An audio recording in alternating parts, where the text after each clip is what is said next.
ପିଲାମାନେ ସବୁଦିନ ଭଳି ଆଜି ମଧ୍ୟ ଗୋଟିଏ ସୁନ୍ଦର ମଜା ଗପଟିଏ ପଢ଼ିବା। ଆଚ୍ଛା କହିଲ ପିଲାମାନେ, ସେ ଗପଟିର ନାଁ କ'ଣ?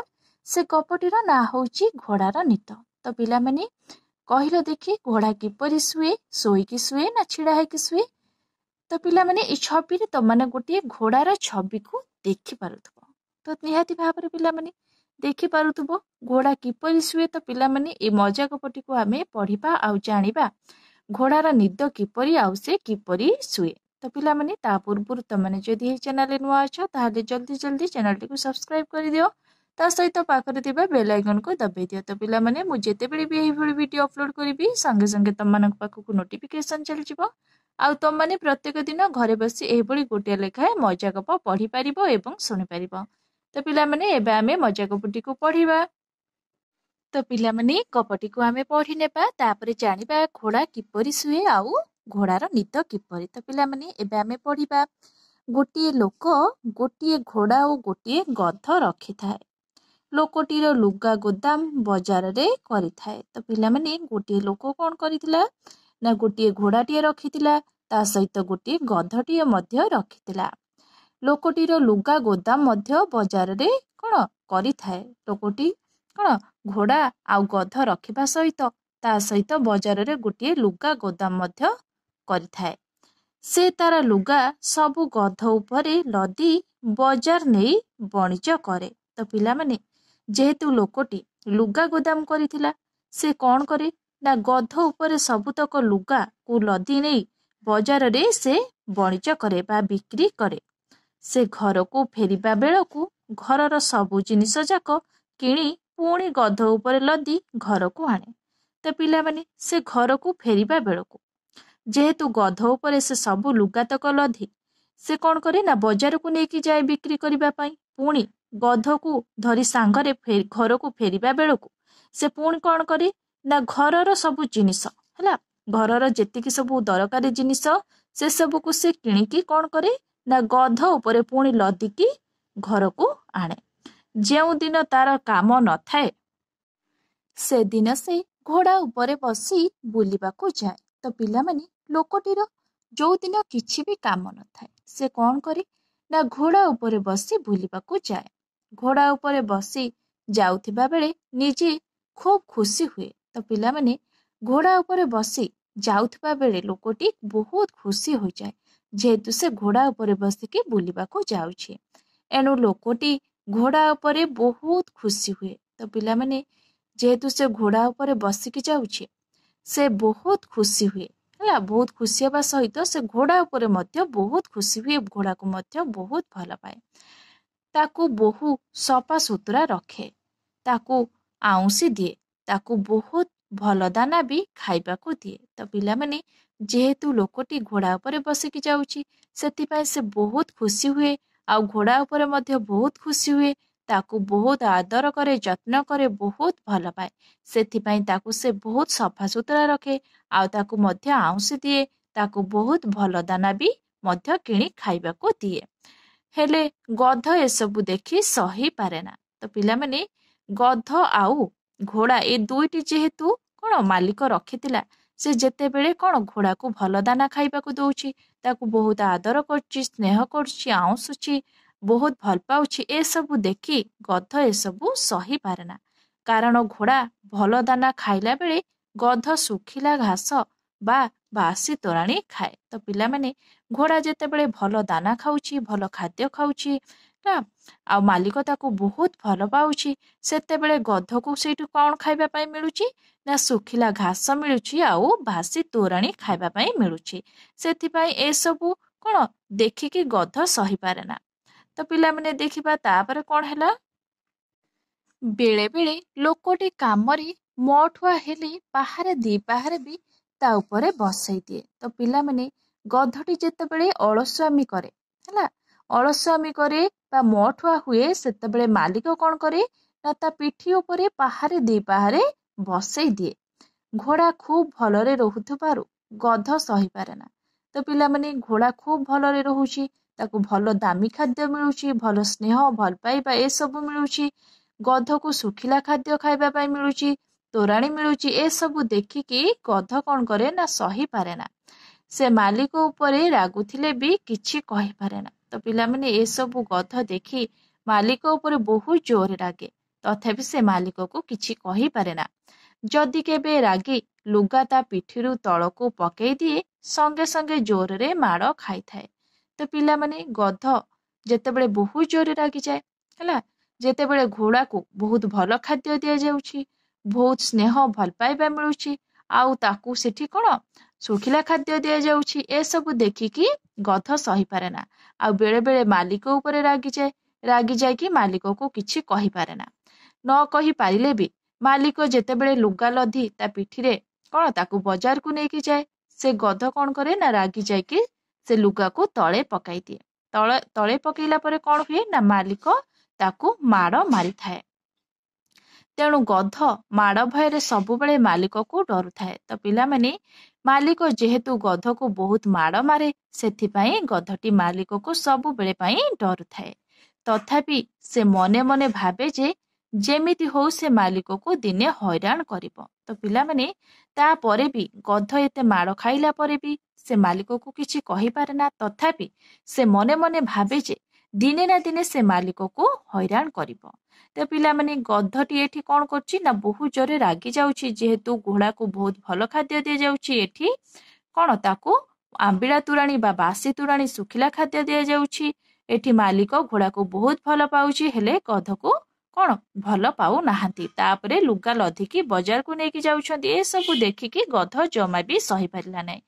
ସେ ମନେ ମନେ ଭାବୁଥାଏ ଯେ ଯେମିତି ବି ହଉ ମାଲିକକୁ ଦିନେ ନା ଦିନେ ସେ ହଇରାଣ କରିବ। ତ ପିଲାମାନେ ଦେଖିବା ତାପରେ କ'ଣ ହେଲା। ଦିନେ କ'ଣ ହେଇଛି, ମାଲିକ ଘୋଡ଼ା ନେଇ ବୁଲିବାକୁ ଯାଇଥାଏ। ତ ପିଲାମାନେ ଦିନେ କ'ଣ ହେଇଛି ନା ମାଲିକଟି ଘୋଡ଼ା ନେଇ ବା ଘୋଡ଼ା ଉପରେ ବସି ବୁଲିବାକୁ ଯାଇଥାଏ।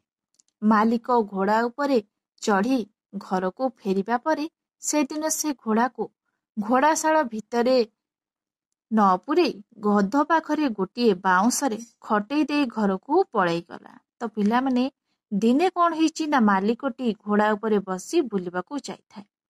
ମାଲିକ ଘୋଡ଼ା ଉପରେ ଚଢ଼ି ଘରକୁ ଫେରିବା ପରେ ସେଦିନ ସେ ହଠାତ୍ କ'ଣ କଲା ନା ଘୋଡ଼ାକୁ ଘୋଡ଼ାଶାଳ ଭିତରେ ନ ପୁରେଇ ଗଧ ପାଖରେ ଗୋଟିଏ ବାଉଁଶରେ ଖଟେଇ ଦେଇ ଘରକୁ ପଳାଇଲା। ଘୋଡ଼ାଶାଳ ପିଲାମାନେ କ'ଣ ନା ଘୋଡ଼ା ଯୋଉଠି ରୁହେ ତାକୁ ଘୋଡ଼ାଶାଳ କୁହାଯାଏ। ମାଲିକଟି ହଠାତ୍ ସେ ବୁଲି ବୁଲି ଥକି ଯାଇଛି, ଘୋଡ଼ାକୁ ଆଉ କ'ଣ ଘୋଡ଼ାଶାଳ ଭିତରେ ନ ରଖି ହଠାତ୍ ସେ ଗଧ ପାଖରେ ଗୋଟିଏ ବାଉଁଶରେ କ'ଣ ଖଟେଇ ଦେଇ ବା ବାନ୍ଧି ଦେଇ ଘରକୁ ପଳାଇଗଲା। ସେ ରାତିଟା ପୁନେଇ ହୋଇଥିବାରୁ ଆଲୁଅରେ ସବୁ ଦେଖା ଯାଉଥାଏ। ତ ପିଲାମାନେ ପୁନେଇ ଯୋଉଦିନ ହୋଇଥାଏ କ'ଣ ହୋଇଥାଏ ନା ଜହ୍ନ ବହୁତ କ'ଣ ବଡ଼ ଦେଖାଯାଏ ହେଲା, ତାର କିରଣ ବି ବହୁତ ଭଲ ଦେଖାଯାଏ ହେଲା। ଯେହେତୁ ରାତିଟା ପୁନେଇ ହୋଇଥିବାରୁ ଆଲୁଅରେ ସବୁ ଦେଖାଯାଉଥାଏ। ରାତି ଅଧିକ ହୋଇଯିବା ପରେ ବି ମାଲିକ ଘୋଡ଼ାକୁ ସେଇଠି ରଖି ଶୋଇଗଲା। ତ ପିଲାମାନେ ରାତି ଅଧିକ ହୋଇଯିବା ପରେ ବି ମାଲିକ ଆଉ ଘୋଡ଼ାକୁ ଘୋଡ଼ାଶାଳ ଭିତରେ ନ ରଖି ସେଇଠି ଗଧ ପାଖରେ ବାନ୍ଧି ଦେଇ କ'ଣ ଶୋଇଗଲା। ଏତିକି ଗଧ ଜାଣିବା ପରେ ମନେ ମନେ ଭାବିଲା ଯେ ସେ ମାଲିକକୁ ସିନା କିଛି ହଇରାଣ କରିପାରିବନି, ହେଲେ ସେ ଘୋଡ଼ାକୁ ରାତି ସାରା ହଇରାଣ କରିବ। ତ ପିଲାମାନେ ଯେହେତୁ ଗଧଟି ମନେ ମନେ ମାଲିକ ଉପରେ ରାଗୁଥିଲା, ଘୋଡ଼ା ଉପରେ ରାଗୁଥିଲା, ସେ ଘୋଡ଼ାକୁ ବହୁତ ଈର୍ଷା କରୁଥିଲା। ସେଥିପାଇଁ ସେ ଭାବିଲା ଯେମିତି ବି ହଉ ସେ ଘୋଡ଼ାକୁ ହଇରାଣ କରିବ ହେଲା।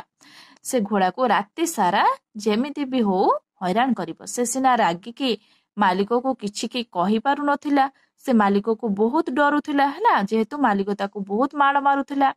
ଘୋଡ଼ା ଯଦି ହଇରାଣ ହୋଇଯାଏ, ତେବେ ପରଦିନ ମାଲିକ ଯେତେବେଳେ ଘୋଡ଼ା ଉପରେ ବସିଯିବ ସେତେବେଳେ ଘୋଡ଼ା ମାଲିକକୁ ହଇରାଣ କରିବ। ତ ପିଲାମାନେ ଗଧ ଭାବି ନେଇଛି କ'ଣ ନା ସେ ଯଦି ଆଜି ରାତିରେ ଘୋଡ଼ାକୁ ହଇରାଣ କରିବ, କାଲି ଯେତେବେଳେ ମାଲିକ ଘୋଡ଼ା ଉପରେ କ'ଣ ଘୋଡ଼ା ପିଠି ଉପରେ ବସି ବୁଲିବାକୁ ଯିବ, ଘୋଡ଼ା ସେତେବେଳେ ମାଲିକକୁ ହଇରାଣ କରିବ। ଘୋଡ଼ା ତ ତା ପାଖରେ ଥାଏ। ତ ପିଲାମାନେ ଘୋଡ଼ା କାହା ପାଖରେ ଥାଏ ନା ଗଧ ପାଖରେ ଥାଏ। ତେଣୁ ସେ ଭାବିଲା ଘୋଡ଼ା ତା ଠାରୁ ବଡ଼ ଯିବ। ତ ପିଲାମାନେ ଗଧଟି ସେଇଠୁ ଭାବୁଛି କ'ଣ ନା ଘୋଡ଼ାଟି ତା ଠାରୁ ହେଉଛି ବଡ଼ ଯିବ ବା ବଡ଼। ତାକୁ କାଟିଲା ଭଳି ସିନା କିଛି କାମ କରିପାରିବନି, ତଥାପି ଏମିତି ଗୋଟିଏ କିଛି କାମ କରିବ ଯେମିତି ଘୋଡ଼ା ହଇରାଣ ହେବ। ତ ପିଲାମାନେ ଗଧଟି ଭାବୁଛି ଯେ ଘୋଡ଼ା ତା ଠାରୁ ବହୁତ ବଡ଼, ହେଲେ ତାକୁ ସିନା କ'ଣ କାଟିଲା ଭଳି କିଛି କାମ ସେ କରିପାରିବନି, ତଥାପି ଏମିତି ଗୋଟିଏ କିଛି କାମ କରିବ ଯେମିତି ଘୋଡ଼ା ହଇରାଣ ହେବ। ତ ପିଲାମାନେ ଏଇ କଥା କିଏ ଭାବୁଛି? ନା ଗଧଟି ଭାବୁଛି।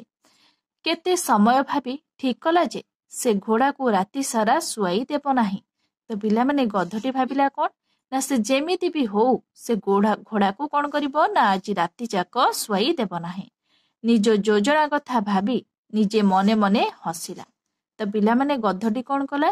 ନା ନିଜର ଯୋଜନା ବିଷୟରେ ଭାବିକି ନିଜେ ନିଜେ ହସିବାକୁ ଲାଗିଲା। ଘୋଡ଼ାକୁ ସେ ଆଜି ରାତି ସାରା ହଇରାଣ କରିବ ଆଉ ତାକୁ ଶୁଆଇ ଦେବ ନାହିଁ, ଯାହାଫଳରେ ମାଲିକ ପରଦିନ ସକାଳେ ତା ଉପରେ ବସିକି ଗଲେ ଘୋଡ଼ା କ'ଣ କରିବ? ନା ମାଲିକକୁ ହଇରାଣ କରିବ। ଏଇ କଥା ଗଧଟି ଭାବି ସେ ଘୋଡ଼ାକୁ ହଇରାଣ କରିବା କଥା ଭାବି ମନେ ମନେ ହସିବାକୁ ଲାଗିଲା। ଗଧ ଯେଉଁଠି ଥିଲା ତା ଚାରିପଟେ ବୁଲି ବୁଲି କେବଳ ଏକ କରି ଚାଲିଲା। ତ ପିଲାମାନେ ଗଧଟି ଯେଉଁଠି ଥିଲା ତା ଚାରିପଟେ ବୁଲି ବୁଲି, କାହା ଚାରିପଟେ ପିଲାମାନେ? ନା ଘୋଡ଼ାର ଚାରିପଟେ ବୁଲି ବୁଲି ସେ ଏକ କରି ଚାଲିଲା। ଏକ କ'ଣ ପିଲାମାନେ? ନା ମୁତିବାକୁ ଲାଗିଲା। ଘୋଡ଼ା ତ ପାଖରେ ଠିଆ ହୋଇଥାଏ। ତ ପିଲାମାନେ ଘୋଡ଼ା ତ ପାଖରେ ଠିଆ ହୋଇଥାଏ। କାହା ପାଖରେ? ନା ଗଧ ପାଖରେ ଠିଆ ହୋଇଥାଏ। ଗଧଟି ତା ଚାରିପଟେ ବୁଲି ବୁଲି ମୁତିବାକୁ ଲାଗିଲା। ଆଉ ଯାହା ଫଳରେ କ'ଣ ପିଲାମାନେ? ନା ତା ଚାରିପଟ ଓଦା ହେଇଯିବ ଆଉ ଘୋଡ଼ା ରାତି ସାରା ଶୋଇପାରିବ ନାହିଁ। ତେଣୁ ଘୋଡ଼ାର ଚାରିପଟେ ଖାଲି ବୁଲି ବୁଲି ଏକ କରି ଚାଲିଲା। କେବଳ ଖାଲି କେମିତି ବୁଲି ବୁଲି ଏକ କରିବ ସେଇ କାମରେ ସେ ଏପଟ ସେପଟ ହୋଇ ରାତି ଯାକ କେବଳ ଏକ କରି ଚାଲିଲା। ତ ପିଲାମାନେ ସେ ସେଇ କଥା ଭାବିକି ରାତି ସାରା ଏକ କରି ଚାଲିଲା। କେବଳ ଖାଲି କେମିତି ବୁଲି ବୁଲି ଏକ କରିବ ସେଇ କାମରେ ସେ ଏପଟ ସେପଟ ହୋଇ ରାତି ଯାକ କେବଳ ଏକ କରି ହିଁ ଚାଲିଲା। ତ ପିଲାମାନେ ଘୋଡ଼ାଟିକୁ ହଇରାଣ କରିବାକୁ ଯାଇ ଗଧଟି କ'ଣ କଲା? ନା ରାତି ସାରା ରାତି ଅନିଦ୍ରା ହୋଇ ସେ ତା ଚାରିପଟେ ବୁଲି ବୁଲି ମୁତିବାକୁ ଲାଗିଲା। ଯେମିତି ବି ହଉ ସେ ଆଜି ରାତିରେ କ'ଣ ଘୋଡ଼ାକୁ ଶୁଆଇ ଦେବ ନାହିଁ। ଏଇ କଥା ପିଲାମାନେ କିଏ ଭାବିଲା? ନା ଗଧଟି ଭାବୁଥିଲା। ରାତି ଯାକ ଶୋଇପାରିଲା ନାହିଁ। ତ ପିଲାମାନେ ସେ କ'ଣ କଲା? ନା ସେ ଭାବିଲା ଘୋଡ଼ାକୁ ଶୁଆଇ ଦେବ ନାହିଁ। ସେ ରାତି ସାରା ବୁଲିବ ହେଲା, ବୁଲି ବୁଲିକି ତା ଚାରିପଟେ ଏକ କରିବ ହେଲା। ଆଉ ସେ ନିଜେ ମଧ୍ୟ ଶୋଇପାରିଲା ନାହିଁ। ତଥାପି ସେ ମନେ ମନେ ଭାବୁଥାଏ ଯାହା ହେଉ ଘୋଡ଼ାକୁ ବି ପାନେ ଦେଇ ଦେଇଛି। ତ ପିଲାମାନେ ତାପରେ ବି ସେ ମନେ ମନେ ଭାବୁଥାଏ ସେ ବହୁତ ବଡ଼ କାମ କରିଛି। ସେ ଘୋଡ଼ାକୁ ବି ପାନେ ଦେଇ ଦେଇଛି ଆଉ ତା ଚାରିପଟେ ଏକ କରି କରି ତାକୁ ଆଜି ସେ ରାତିରେ ଶୁଆଇ ଦେଇନି, ରାତି ଅନିଦ୍ରା କରାଇଛି। ସେ ନିଜେ ମଧ୍ୟ ଶୋଇନାହିଁ, କାରଣ ରାତି ଯାକ ଘୋଡ଼ା ସେଇ ଗୋଟିଏ ଜାଗାରେ ଠିଆ ହୋଇ ରହିଲା। ତ ପିଲାମାନେ ସେ ଦେଖୁଥିଲା ଯେ କ'ଣ? ନା ଘୋଡ଼ା ସେ ଗୋଟିଏ ଜାଗାରେ ସେଇଭଳି ଛିଡ଼ା ହୋଇ ରହିଥାଏ। ସେ ଜମା ବି ତଳେ ଶୋଇ ନାହିଁ। ଗଧ ଭାବୁଥାଏ ଯେ ଯେହେତୁ ତଳ ଓଦା ହୋଇଯାଇଛି ସେଥିପାଇଁ ବୋଧେ କ'ଣ ଘୋଡ଼ାଟି ତଳେ ଶୋଉନାହିଁ। ସେଇଭଳି କ'ଣ ଘୋଡ଼ାଟି କ'ଣ ଗୋଟିଏ ଜାଗାରେ ଛିଡ଼ା ହୋଇ ରହିଥାଏ। ତ ପିଲାମାନେ ଦେଖିବା ତାପରେ କ'ଣ ହେଲା। ପିଲାମାନେ ଏଇ ଛବିରେ ତମାନେ ଗଧ ଆଉ ଘୋଡ଼ାକୁ ଦେଖିପାରୁଥିବ। ମାଲିକ କ'ଣ କରିଛି? ନା ଏଇ ଗଧ ପାଖରେ ଘୋଡ଼ାକୁ ବାନ୍ଧି ଦେଇ କ'ଣ ଶୋଇବାକୁ ପଳାଇଛି। ଗଧ ଏଇ ସମୟରେ ଭାବିଛି କ'ଣ? ନା ସେ ଘୋଡ଼ାକୁ କିପରି ହଇରାଣ କରିବ ଆଉ ତାର ଚାରିପଟେ ବୁଲି ବୁଲି ରାତି ସାରା ଏକ କରିବ ଆଉ ତାକୁ ଶୁଆଇ ଦେବ ନାହିଁ। ଆଉ ସେ ଘୋଡ଼ାକୁ ହଇରାଣ କରିବ ହେଲା। ଘୋଡ଼ା ହଇରାଣ କଲେ କ'ଣ କରିବ? ନା ସେ କ'ଣ ମାଲିକକୁ ହଇରାଣ କରିବ ହେଲା। ତ ପିଲାମାନେ ଦେଖିବା ତାପରେ କ'ଣ ହେଲା। ସକାଳ ହେଲା। ମାଲିକ ଉଠି ଘୋଡ଼ାକୁ ଆଗେ ଭଲ ଆଦର କରି ତାକୁ ଖାଇବାକୁ ଦେଲା। ତ ପିଲାମାନେ ସକାଳ ହୋଇଗଲା। ମାଲିକ ସେଇଠୁ ଉଠି କ'ଣ କଲା? ନା ଘୋଡ଼ାକୁ ଆଗେ ଭଲ ଆଦର କରି ତାକୁ ଭଲ ଖାଇବାକୁ ଦେଲା। ଯେହେତୁ ସେ ଘୋଡ଼ା ଉପରେ ବସି ବୁଲିବାକୁ ଯିବ ସେଥିପାଇଁ ସେ ସକାଳୁ ଉଠି କ'ଣ କଲା? ନା ତାକୁ ଭଲ ଆଦର କଲା ହେଲା, ତାକୁ ଆଉଁସିଲା, ତାକୁ ଭଲ ଖାଇବାକୁ ମଧ୍ୟ ଦେଲା। ଗଧକୁ ଆଣି ଶୁଖିଲା ଘାସ ଓ ବାସି ତୋରାଣି ଆଣି ଦେଲା। ତ ପିଲାମାନେ ଗଧ ଯେହେତୁ ପ୍ରତିଦିନ ଶୁଖିଲା ଘାସ ଖାଇଥାଏ, ବାସି ତୋରାଣି ପିଇଥାଏ, ସେ ମାଲିକଟି କ'ଣ କଲା? ନା ଗଧକୁ ଆଣିକି ଶୁଖିଲା ଘାସ ଆଉ ବାସି ତୋରାଣି ମଧ୍ୟ ଦେଲା। ଗଧକୁ ବାସି ତୋରାଣି ଶୁଖିଲା ଘାସ ଦେଉଥିବା ବେଳେ ଘୋଡ଼ାକୁ ଭଲ ଦାନା ବା ଭଲ ଖାଦ୍ୟ ଖାଇବାକୁ ଦେଲା ଆଉ ତାକୁ ଭଲ ଆଦର ମଧ୍ୟ କଲା। ତାପରେ ମାଲିକ ତାର ଲୁଗାପଟା ଗଧ ଉପରେ ଲଦି ବଜାରକୁ ଗଲା। ତ ପିଲାମାନେ ମାଲିକଟି କ'ଣ କଲା? ନା ପ୍ରତ୍ୟେକ ଦିନ ଭଳି କିଛି ଲୁଗାପଟା ଗଧ ଉପରେ ଲଦି ବଜାରକୁ ଗଲା। ବାଟରେ ଗଧକୁ ନିଦ ଲାଗିବାରୁ ସେ ଚାଲୁ ଚାଲୁ ଢୁଳେଇ ପଡୁଥାଏ। ତ ପିଲାମାନେ ଯେହେତୁ ଗଧଟି ରାତି ସାରା ଶୋଇନାହିଁ, ସେ ଘୋଡ଼ାକୁ ହଇରାଣ କରିଛି, ଘୋଡ଼ାକୁ ଶୋଇବାକୁ ଦେଇନି, ଆଉ କଣ ଘୋଡ଼ାର ଚାରିପଟେ ବୁଲି ବୁଲି ସେ ମୁତିବାକୁ ଲାଗିଛି ଆଉ ତାର ଚାରିପଟ ଓଦା କରିଦେଇଛି। ଏଇଭଳି କାମ କରିବା ପରେ ସେ ରାତି ଯାକ ଆଉ ଶୋଇନାହିଁ। ଯେତେବେଳେ ମାଲିକ ତା ପିଠି ଉପରେ ଲୁଗାପଟା ଲଦି ବଜାରକୁ ଗଧକୁ ନେଇକି ଯାଇଛି, ସେଇ ସମୟରେ କଣ ହେଲା ନା ଗଧକୁ ବହୁ ଜୋରେ ନିଦ ଲାଗିଲା ହେଲା। ନିଦ ଲାଗିବା ଫଳରେ ସେ କଣ କଲା ନା ଢୋଳେଇ ପଡୁଥାଏ। ଗଧ ଜୋରରେ ଥରେ ଢୋଳେଇ ପଡିଥିବାରୁ ଲୁଗାତକ ତଳେ ଗଳି ପଡିଲା। ତ ପିଲାମାନେ ଗଧ ଯେହେତୁ ରାତି ସାରା ଶୋଇନେଇ ସେ ଘୋଡ଼ାକୁ ହଇରାଣ କରୁଛି ହେଲା। ଢୋଳେଇବା ସମୟରେ କଣ ହେଇଛି ନା ଲୁଗାତକ ତଳେ ଗଳି ପଡିଲା। ଏସବୁ ଦେଖି ମାଲିକ ସହି ପାରିଲାନି। ତ ପିଲାମାନେ ଏସବୁ ଦେଖିକି ମାଲିକ ଆଉ ସହି ପାରିଲାନି। ଗଧକୁ 2 ପାହାର ଦେଇ ପୁଣି ତା ଉପରେ ଲୁଗାତକ ଲଦି ବଜାରକୁ ଗଲା। ତ ପିଲାମାନେ ଗଧଟି ଯେହେତୁ ରାତି ସାରା ଶୋଇନଥିଲା, ମାଲିକ ଯେତେବେଳେ ତା ପିଠି ଉପରେ କଣ ସକାଳେ କିଛି ଲୁଗା ଲଦି ବଜାରକୁ ଗଲା, ଗଧ ସେଇଠୁ ବାଟରେ ଢୋଳାଇ କଣ କଲା ନା ସେ ଲୁଗାତକ ସବୁ ତଳେ ପକାଇଦେଲା। ମାଲିକଟି ବହୁ ଜୋରେ ରାଗିଗଲା ଆଉ ଗଧକୁ 2 ପାହାର ଦେଲା। ଆଉ ସେ ଲୁଗାତକ ତଳୁ ଉଠାଇ ପୁଣି ଗଧ ପିଠି ଉପରେ ଲଦି ପୁଣି ବଜାରକୁ ଗଲା। ସେଦିନ ମାଲିକ ବେଶୀ ସମୟ ବଜାରରେ ବେପାର ନ କରି ତରତର ହୋଇ ଘରକୁ ଫେରି ଆସିଲା। ତ ପିଲାମାନେ ମାଲିକଟି କଣ କଲା ନା ସେଦିନ ଆଉ ବଜାରରେ ବେଶୀ ସମୟ ବେପାର କରିଲାନି।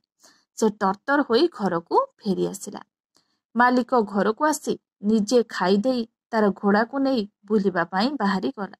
ତ ପିଲାମାନେ ମାଲିକ ପ୍ରତ୍ୟେକ ଦିନ ଭଳି କଣ କଲା ନା ପେଟେ ଖାଇଦେଇ ଘୋଡ଼ାକୁ ନେଇ ସାଙ୍ଗରେ ବୁଲିବାକୁ ଗଲା ବା ଘୋଡ଼ା ପିଠି ଉପରେ ବସି ବୁଲିବାକୁ ଗଲା। କୁଆଡ଼େ କୁଆଡ଼େ ବୁଲି ବୁଲି ଆସି ରାତି ନହଉଣୁ ଘରେ ଆସି ହାଜର ହୋଇଗଲା। ତ ପିଲାମାନେ ମାଲିକଟି ଘୋଡ଼ା ପିଠି ଉପରେ ବସି ସେ କୁଆଡ଼େ କୁଆଡ଼େ ବହୁ ଜାଗା ବୁଲି ବୁଲି ଆସି ପୁଣି କଣ ରାତି ନହଉଣୁ ଘରେ ଆସି ହାଜର ହୋଇଗଲା। ପୁଣି ସେଦିନ ଗଧ ପାଖରେ ଖଟେଇ ଦେଇ ଘରକୁ ଗଲା। ତ ପିଲାମାନେ ମାଲିକଟି ଘୋଡ଼ା ପିଠି ଉପରେ ବସି ବହୁତ ଜାଗା ବୁଲିବାକୁ ଗଲା। ସଞ୍ଜ ନ ହେବାରୁ ସେ ଘରକୁ ଫେରି ଆସିଲା।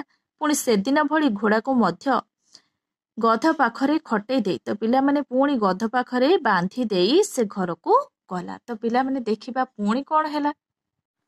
ଟିକେ ସୁବିଧା ପାଇବା ପରେ ଗଧ ଘୋଡ଼ାକୁ ପଚାରିଲା, ତୁ ଆଜି ମାଲିକକୁ ପିଠିରେ ବସାଇ ନେଇଥିଲୁ, ତୋ ଉପରେ ଆଜି କିଛି ମାଡ଼ ହେଇନି? ତ ପିଲାମାନେ ଟିକେ ସମୟ ଗଲା ପରେ ଗଧଟି ଯେହେତୁ ରାତି ଅନିଦ୍ରା ହୋଇଥିଲା, ରାତି ସାରା ଶୋଇନଥିଲା, ଘୋଡ଼ାକୁ ହଇରାଣ କରୁଥିଲା, ସେ ଭାବିଲା ତା ଭଳି ମଧ୍ୟ କଣ ଘୋଡ଼ା ମଧ୍ୟ ରାତି ସାରା ଶୋଇନାହିଁ, ସେ ବି ମଧ୍ୟ ରାତି ଅନିଦ୍ରା ହୋଇଛି, ତା ଭଳି ଢୋଳାଇ ମାଲିକକୁ ମଧ୍ୟ ତଳେ ପକାଇ ଦେଇଛି ଆଉ ମାଲିକ ତାକୁ ମାଡ଼ ମାରିଛି ହେଲା।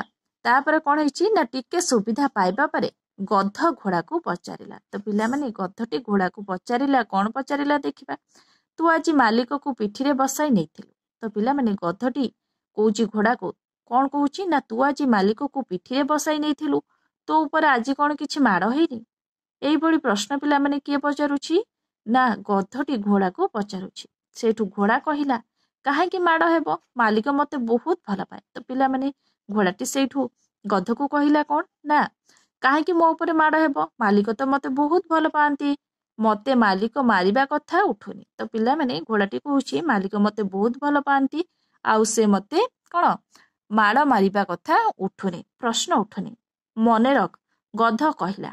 ତ ପିଲାମାନେ ସେଇଠୁ ଗଧ କହିଲା କଣ ନା କାଲି ତତେ ରାତି ଯାକ ଶୋଇ ଦେଇନି, ତୋ ଶୋଇବା ଜାଗା ଯାକ ବୁଲି ମୁଁ ରାତି ଯାକ ଏକ କରିଥିଲି। ତ ପିଲାମାନେ ସେଇଠୁ ଗଧଟି କହୁଛି କଣ ନା କାଲି ତତେ ମୁଁ ରାତି ଯାକ ଶୋଇ ଦେଇନି, ତୋ ଶୋଇବା ଜାଗା ବୁଲି ବୁଲି ମୁଁ ରାତି ସାରା କଣ ମୁତିଥିଲି ହେଲା। ଏଇ କଥା ଗଧଟି ଘୋଡ଼ାକୁ କହୁଛି, ତୁ ଶୋଇନୁ। ତ ପିଲାମାନେ ଗଧଟି ଘୋଡ଼ାକୁ କହୁଛି ଯେ ତୁ କାଲି ରାତିରେ ଶୋଇନୁ ଆଉ ତୋ ଶୋଇବା ଜାଗାରେ ମୁଁ ରାତି ସାରା ବୁଲି ବୁଲି ଏକ କଲି, ତତେ ହଇରାଣ କଲି ଆଉ ରାତି ସାରା ତତେ ଶୋଇ ଦେଇନି ଆଉ ତୁ ରାତି ସାରା ଶୋଇନୁ, ତେଣୁ ତୁ ତ କାମ କେମିତି କରିପାରିଲୁ, ତ କେମିତି କରିଲୁ? ତ ପିଲାମାନେ ଗଧଟି ବହୁତ ଆଶ୍ଚର୍ଯ୍ୟ ହୋଇକି ଘୋଡ଼ାକୁ ପଚାରିଲା, ତୁ ତ କାଲି ରାତିରେ ଶୋଇନୁ, ତୁ ଆଜି ତୋ କାମ କେମିତି କରିପାରିଲୁ ହେଲା। ଯେହେତୁ ଗଧ ଭାବିଥିଲା କଣ ନା ଯେହେତୁ ସେ ରାତିରେ ଆଜି ଘୋଡ଼ାକୁ ଶୋଇଦେବ ନାହିଁ, ରାତି ଅନିଦ୍ରା କରିବ, ଯେତେବେଳେ ମାଲିକ ତା ପିଠି ଉପରେ ବସିକି ଯିବ ଘୋଡ଼ାଟି କଣ ଢୋଳେଇକି ତାକୁ ତଳେ ପକାଇଦେବ ବା ମାଲିକକୁ ତଳେ ପକାଇଦେବ ଆଉ ମାଲିକ ଠାରୁ ମାଡ଼ ଖାଇବ। ଏଇ କଥା ଭାବିକି ଗଧଟି ଘୋଡ଼ାକୁ ହଇରାଣ କରିଥିଲା। ତାପରେ ଘୋଡ଼ା କଣ କହିଲା ଦେଖିବା ପିଲାମାନେ। ଘୋଡ଼ା କହିଲା, ଆରେ ତୁ ସତରେ ଗଧ, ତୁ ଜାଣିନୁ କି ମୁଁ ଠିଆ ହୋଇ ଶୁଏ। ତ ପିଲାମାନେ ଗଧର ଏଭଳି କଥା ଶୁଣିବା ପରେ ଘୋଡ଼ାଟି କହିଲା କ'ଣ ନା ଆରେ ତୁ ସତରେ ଗଧ, ତୁ ଜାଣିନୁ କି ମୁଁ ଠିଆ ହୋଇ ବି ଶୋଇଯାଏ। ଗଧ ନିଜେ ନିଜ ଉପରେ ବିଗିଡ଼ି କହିଲା ଆରେ ଜଣକୁ ହଇରାଣ କରିବାକୁ ଯାଇ ନିଜେ ହଇରାଣ ହେଲେ। ତ ପିଲାମାନେ ଗଧଟି ସେଇଠୁ କ'ଣ କଲା ନା ନିଜ ଉପରେ ନିଜେ ରାଗିଗଲା ବା ବିଗିଡ଼ି ଗଲା ଆଉ କହିଲା ଆଉ ଜଣକୁ ହଇରାଣ କରିବାକୁ ଯାଇ ମୁଁ ନିଜେ ହଇରାଣ ହୋଇଗଲି, କିନ୍ତୁ ଯାହାକୁ ସେ ହଇରାଣ କରିଥିଲା ବା ଘୋଡ଼ାକୁ ହଇରାଣ କରିଥିଲା ସେ ଠିଆ ହୋଇ ଶୋଇଯାଇଛି ହେଲା, ଠିଆ ହୋଇ ଶୋଇଯାଇଛି ରାତିରେ। କିନ୍ତୁ ଗଧଟି ରାତି ଅନିଦ୍ରା ହେଲା ହେଲା, ଯାହାଫଳରେ ସେ ମାଲିକ ଠାରୁ ମାଡ଼ ଖାଇଲା ଆଉ ମାଲିକର ସବୁ ଲୁଗାପଟାକୁ ତଳେ ପକାଇଦେଲା ହେଲା, ନିଜେ ମାଡ଼ ଖାଇଲି। ତ ପିଲାମାନେ ଗଧଟି କ'ଣ କହୁଛି ନା ଅନ୍ୟକୁ ହଇରାଣ କରିବାକୁ ଯାଇ କ'ଣ ମୁଁ ନିଜେ ମାଡ଼ ଖାଇଲି, ଏଭଳି ଆଉ ଦିନେ ଏମିତି କରିବିନି। ତ ପିଲାମାନେ ଆଉ ଦିନେ ଏମିତି କରିବିନି, ଗଧ କହୁଛି ଯେ ମୁଁ ଆଉ ଦିନେ ଏମିତି କରିବିନି। ଅନ୍ୟକୁ ହଇରାଣ କରିବାକୁ ଚାହିଁଲେ ନିଜେ ହିଁ ହଇରାଣ ହେବ। ତ ପିଲାମାନେ ଏଇ ଗପରୁ ଆମେ କ'ଣ ଶିଖିଲେ ନା ଅନ୍ୟକୁ ଯଦି ଆମେ ହଇରାଣ କରିବାକୁ ଚାହିଁବା ଆମେ ଶେଷରେ ନିଜେ ହିଁ ହଇରାଣ ହେବା। ଏଇଠି ପିଲାମାନେ କ'ଣ ହେଲା ନା ମାଲିକଟି ଘୋଡ଼ାକୁ ଅଧିକ ଭଲ ପାଉଥିବାରୁ, ଭଲ ଖାଦ୍ୟ ଦେଉଥିବାରୁ, ତାକୁ ବହୁତ ସ୍ନେହ ଆଦର କରୁଥିବାରୁ ଏସବୁ ଦେଖି ଗଧ କ'ଣ କଲା ନା ସହି ପାରିଲାନି ଆଉ ସେ ଘୋଡ଼ାକୁ ହଇରାଣ କରିବାକୁ ଚାହିଁଲା ହେଲା। ମାଲିକକୁ ଡରେ ବି କିଛି ବି କହିପାରିଲାନି, କାହିଁକି ନା ମାଲିକ ତାକୁ ପ୍ରତ୍ୟେକ ଦିନ ମାଡ଼ ମାରିଥାଏ। ଆଉ ସେ ଘୋଡ଼ାକୁ ହଇରାଣ କରିବାକୁ ଯାଇ ତାକୁ ରାତି ସାରା ଶୋଇଦେଲାନି ଆଉ ତାର ଶୋଇବା ଜାଗାରେ ସେ ବୁଲି ବୁଲି କ'ଣ କଲା ନା ଏକ କଲା, ଯାହାଫଳରେ ସେ ନିଜେ ମଧ୍ୟ ରାତି ଅନିଦ୍ରା ହେଲା ନା, ଯାହାଫଳରେ କ'ଣ ମାଲିକ ତାକୁ ତା ଉପରେ ଲୁଗାକୁ ଲଦି ବଜାରକୁ ନେଉଥିବା ସମୟରେ ସେ ବାଟରେ ଢୋଳାଇ ଲୁଗାତକ ତଳେ ପକାଇଦେଲା, ମାଲିକ ଠାରୁ ବହୁତ ସାରା ମାଡ଼ ଖାଇଲା। ହେଲେ ଘୋଡ଼ାଟି କ'ଣ କଲା ନା ସେ ଠିଆ ହୋଇ ରାତି ସାରା ଶୋଇଲା ଆଉ ମାଲିକକୁ ପରଦିନ କ'ଣ ପିଠି ଉପରେ ବସାଇ ବୁଲେଇବାକୁ ନେଲା ହେଲା। ଯେହେତୁ ସେଇଠୁ କ'ଣ ହେଇଛି ନା ଗଧ ଭାବିଥିଲା ଯେ ଘୋଡ଼ା ରାତି ସାରା ଶୋଇନି ଆଉ କ'ଣ ନା ଘୋଡ଼ା ଉପରେ ଯେତେବେଳେ ମାଲିକ ବସିକି ଯିବ ଘୋଡ଼ା ତାକୁ ରାତି ଅନିଦ୍ରା ହୋଇଥିବାରୁ ସେ ଢୋଳାଇ ମାଲିକକୁ ତଳେ ପକାଇଦେବ, ମାଲିକ ତାକୁ ମାଡ଼ ମାରିବ। ହେଲେ ଗଧ ଜାଣିନି ଯେ ଘୋଡ଼ା ଠିଆ ହୋଇ ବି ଶୋଇପାରେ ହେଲା। ଯେହେତୁ ଏଠି ସେ ଘୋଡ଼ାକୁ ହଇରାଣ କରିବାକୁ ଯାଇ ନିଜେ ହଇରାଣ ହୋଇଛି ହେଲା, ରାତି ଅନିଦ୍ରା ହୋଇଛି, ମାଲିକ ଠାରୁ ନିଜେ ମାଡ଼ ଖାଇଛି। ତ ପିଲାମାନେ ଏ ଗପରୁ ଆମେ ନିହାତି ଭାବରେ ବୁଝିଲେ ଯେ ଅନ୍ୟକୁ ହଇରାଣ କରିବାକୁ ଗଲେ ଆମେ ପ୍ରଥମେ ନିଜେ ହିଁ ହଇରାଣ ହେବା। ତ ପିଲାମାନେ ମୁଁ ଆଶା କରୁଛି ନିହାତି ଭାବରେ ତମମାନଙ୍କୁ ଏଇ ଗପଟି ଭଲ ଲାଗିଥିବ। ଯଦି ତମମାନଙ୍କୁ ଏଇ ଗପଟି ଭଲ ଲାଗିଥିବ ନିହାତି ଭାବରେ ଲାଇକ୍, ସେୟାର ଆଉ ସବସ୍କ୍ରାଇବ୍ କରିବାକୁ ଜମା ବି ଭୁଲିବନି। Thank you.